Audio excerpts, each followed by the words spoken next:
His time has expired. Mr. Stanton. Thank you very much, Mr. Chair. Secretary Mayorkas, I represent the border state of Arizona. As a former state deputy attorney general and a longtime elected official in the state of Arizona, I understand the border and its complexities very well, as do Arizonans.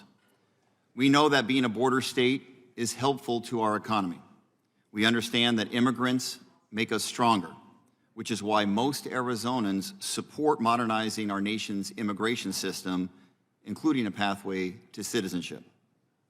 But we also know that our border must be secure. And if it isn't secure, there are real consequences that Arizonans pay the price for. Opioids and other drugs come across and wreak havoc on our communities. Cartels and traffickers can extort and smuggle migrants in abhorrent conditions across our dangerous deserts, sometimes killing them. And when the federal government is overwhelmed, it too often passes the buck. It places an incredible burden on local law enforcement, on local communities, on our local nonprofits. I paid careful attention to your testimony yesterday, Mr. Secretary, as well as your commentary earlier today. I agree with you that the Trump administration got border policy wrong. Their approach was inhumane, ineffective, and harmed the federal government's long-term ability to process migrants through the system. You are also right that migration issues are not unique to the United States. Increased migration is a worldwide crisis in which human tragedy in the developing world is putting pressure on countries like the United States. This administration did not create the problem, but managing it effectively is your responsibility.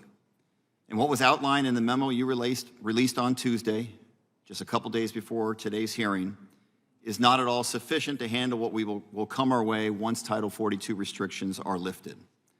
Those on the ground in Arizona know that the entire chain, starting with the Border Patrol and ICE to local law enforcement, nonprofit refugee centers, even our international airport in Phoenix, is already overwhelmed.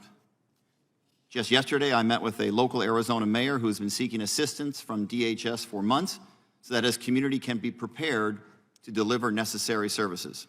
He told me that today they're processing about 300 migrants per day through a local nonprofit, but they've been told by the federal law enforcement to expect that the number to jump to 1,000 per day by this summer. They've been telling your department that at this time, they're not ready.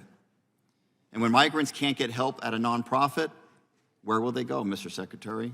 Putting more pressure on a system that can't handle it carries a significant risk of creating a full-scale humanitarian crisis on American soil, for which the White House and your department will be solely responsible. No person who cares about migrants should want that. It's clear to me that the federal government is not prepared, not even close. One example, your memo acknowledges that even with Title 42 restrictions in place, Customs and Border Patrol was so overwhelmed in just 2 months ago that it had to increase in its numbers of agents deployed along the southwest border by more than 600. You proposed adding a few hundred more. But Mr. Secretary, no thinking person believes that modest staffing improvements will put the federal government in a position to handle triple the number of crossings. Not a chance. So I have a long list of questions for you, and I know that we won't get all of them here today. I will be following up in writing, but let me get through as many as I can in the short time left. Phoenix Sky Harbor Airport is one of the busiest in America, and since January, airport staff has been even busier taking on duties that they shouldn't be asked to, assisting migrants in making travel plans. Leaders at the airport have told me that up to 600 migrants who have been released by CBP and ICE custody are dropped at the airport every day. At the busiest times of the day, most are not ready to travel. Many are at high risk with health concerns and few resources. Airport staff has sprung into action. They're setting up phone banks, providing translation services, and many are even donating clothing and food. They're making trips to the store to purchase belts and shoes and shoelaces with their personal funds. They're delivering diapers and formula to mothers and infants. But airport staff is maxed out. And even with the expected surge this summer, there will come a breaking point. DHS needs to provide additional support to its nonprofit partners to ensure that all migrants arriving at transportation hubs like Sky Harbor Airport are better prepared to travel. Mr. Secretary, will you commit to getting your partners the resources that they desperately need?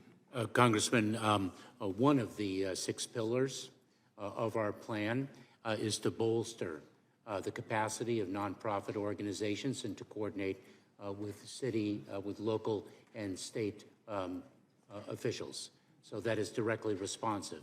And another part of our plan is to work with our countries to the south, our partners throughout the region, to address their border management opportunities and responsibilities, which is why I was in Panama last week with Secretary of State Antony Blinken. And we will be prepared, and our plan is comprehensive, and I look forward to sharing with you some of the details of that plan to address some of the concerns that you've expressed, because we're aware of those concerns. We've been planning against those concerns for months. Gentleman's time has expired. Ms. Spartz. Thank you, Mr. Chairman.